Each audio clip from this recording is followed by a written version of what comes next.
A modern FIFA soccer ball weighs exactly 16 ounces, filled with air and perfectly engineered for player safety.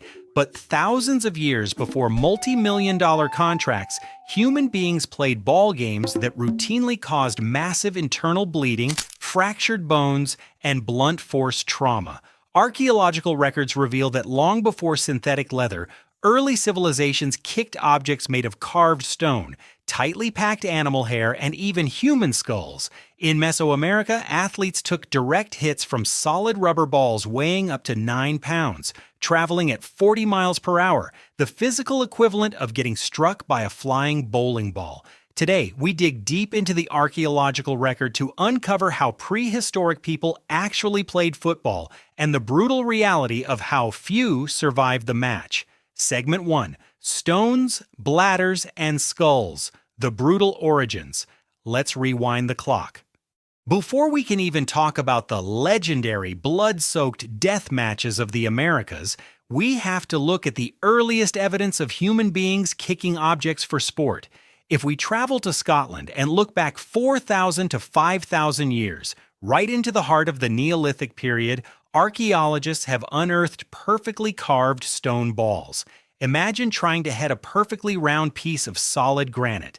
Obviously, these heavy stone spheres weren't bouncing off anyone's foot, but they prove a crucial point. Early humans were already obsessed with creating perfect spheres for communal or ritualistic purposes. So if they weren't kicking rocks, what did prehistoric and ancient people actually kick? The reality is incredibly grim.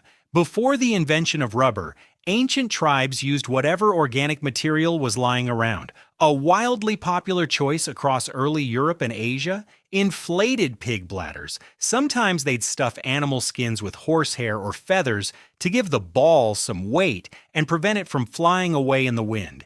But in the darkest corners of ancient history, particularly in the aftermath of early tribal conflicts, the ultimate plaything was the decapitated head of an enemy. Yes, the earliest, most primitive forms of football might have quite literally involved kicking a human skull wrapped in animal hide across a muddy field. It wasn't just a game, it was the ultimate display of dominance over a conquered foe. Every kick was a statement, every goal was an insult. Hit the subscribe button right now if you're glad you play modern sports instead of ancient ones, because the story is about to get much more intense. Segment 2. Cuju, the ancient military machine. While European tribes were kicking around animal parts, an ancient empire in the East was busy turning a primitive ball game into a highly structured, rigorous military machine. Welcome to ancient China, specifically the Han Dynasty around the 3rd to 2nd century BC. Here we find a game called Cuju, pronounced Su-Chu, which translates directly to kick the ball with foot. If you think this is just a myth, think again. FIFA officially recognizes Cuju as the earliest known formalized form of football. But make no mistake, this wasn't a casual weekend hobby for local villagers. Cuju was brutal, intense, and explicitly designed for military training. Ancient Chinese commanders realized that to keep their soldiers agile, physically dominant, and fiercely competitive between bloody wars, they needed a physical outlet that pushed the human body to its absolute limits. The balls they used were remarkably advanced for the era, thick animal leather stitched tightly together and stuffed with feathers to make them surprisingly bouncy and durable. The rules were strict. Players had to kick this heavy leather ball through a small opening in a silk net hung high between 2 bamboo poles. Oh, and just like modern soccer, you absolutely could not use your hands. It was essentially ancient, high-stakes military soccer. If you failed to perform, you weren't just letting your team down. You were showing physical weakness in front of your commanding officers. And in the ancient Chinese military, weakness was not tolerated. Segment 3. The introduction to the deadly Mesoamerican ball game. But as intense and exhausting as Cuju was, it completely pales in comparison to what was happening on the other side of the planet. While the Chinese used feathers and silk, a mysterious civilization in the Americas was harvesting a miraculous, sticky sap from the jungle and turning their ball games into literal blood sacrifices. We are talking about a civilization that invented the bouncing ball over 3,000 years ago. Long before Charles Goodyear ever touched a tire, the Olmecs, Mayans, and Aztecs were processing raw latex from rubber trees, mixing it with morning glory juice and creating massive, solid rubber balls. And when I say solid, I mean solid. This is where the history of football turns from a rigorous sport into a deadly religious nightmare.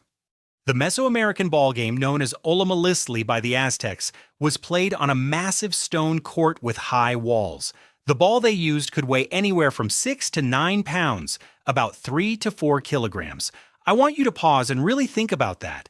A modern basketball weighs about 1.4 pounds. These ancient athletes were launching a 9-pound solid block of rubber at high speeds. And the craziest part? The rules strictly forbade them from kicking it with their feet or hitting it with their hands. They could only strike this flying boulder of rubber using their hips, their elbows, and their knees. Think about the physics of that for a second. If you miscalculate a pass, that 9-pound solid rubber ball crashes directly into your unprotected ribs or stomach. Spanish chroniclers, who witnessed the Aztec game in the 1500s later, wrote horrifying accounts of players suffering massive deep tissue bruising. The impacts were so severe that players frequently had to have their bruises surgically lanced just to drain the pooled blood. Players often died during the match from sheer blunt force trauma or massive internal bleeding. To survive this onslaught, players wore heavy protective gear, thick leather pads, helmets, and heavy stone or wooden belts called yugos just to deflect the sheer kinetic energy of the ball. The courts themselves were architectural marvels. The Great Ball Court at Chichen Itza is larger than a modern American football field, flanked by massive stone walls featuring carved stone hoops positioned 20 feet high. But surviving the game didn't guarantee your survival off the court. Because this wasn't the Super Bowl, there was no multi-million-dollar brand deal waiting for the MVP. Ollamaliztli was a deeply sacred ritual. To the Mesoamericans, the court represented the underworld, and the bouncing ball represented the sun moving across the sky. It was a cosmic battle between light and darkness, and the gods demanded payment. In many Mesoamerican cultures, particularly the Maya and later the Aztecs, the end of a high-stakes match concluded with a trip to the sacrificial altar. Archaeological carvings at Chichen Itza clearly show the horrifying aftermath. The captain of one team kneeling, decapitated, with blood shooting from his severed neck in the shape of writhing serpents. Historians and archaeologists still debate the ultimate morbid twist of this game. Were the losers sacrificed as a brutal punishment for their failure, or were the winners sacrificed because offering the strongest, most victorious warriors was the ultimate honor to the gods? Imagine winning the World Cup, lifting the trophy, and your immediate reward is offering your life to keep the sun shining. In fact, some historians believe that the actual skulls of these sacrificed players were later used as the core of new rubber balls. They were quite literally playing with the ghosts of past champions. Segment 4. The Prehistoric Psyche. Why are we like this? So from kicking inflated pig bladders to launching 9-pound rubber boulders, why? Why is the human brain so universally obsessed with spherical objects? Even isolated tribes who never met each other all independently invented games involving a ball. If we look through the lens of evolutionary biology, the answer is hardwired right into our DNA. Hundreds of thousands of years ago, human survival depended entirely on two crucial factors: hunting precision and tribal cohesion. Throwing a rock accurately, predicting the trajectory of a moving target, and coordinating flawlessly with your fellow hunters were matters of life and death. A bouncing spherical object is the ultimate evolutionary test of these skills. It moves unpredictably, forcing the brain to make lightning-fast spatial calculations. It requires you to anticipate, react, and adapt in milliseconds. Playing a primitive ball game wasn't just goofing off for ancient humans, it was a highly evolved, high-speed simulation of the hunt. Furthermore, team-based ball games built the deep social and psychological bonds required to take down massive prey. When ancient humans played these games, they were establishing hierarchy, building trust, and practicing the nonverbal communication that would later allow them to ambush a woolly mammoth. We don't play sports just for entertainment. We play them because for 99% of human history, the physical skills required for sports were exactly what kept our species from going extinct. The next time you turn on the TV to watch 11 guys kick a perfectly engineered aerodynamic synthetic ball across a freshly manicured lawn, remember where it all came from.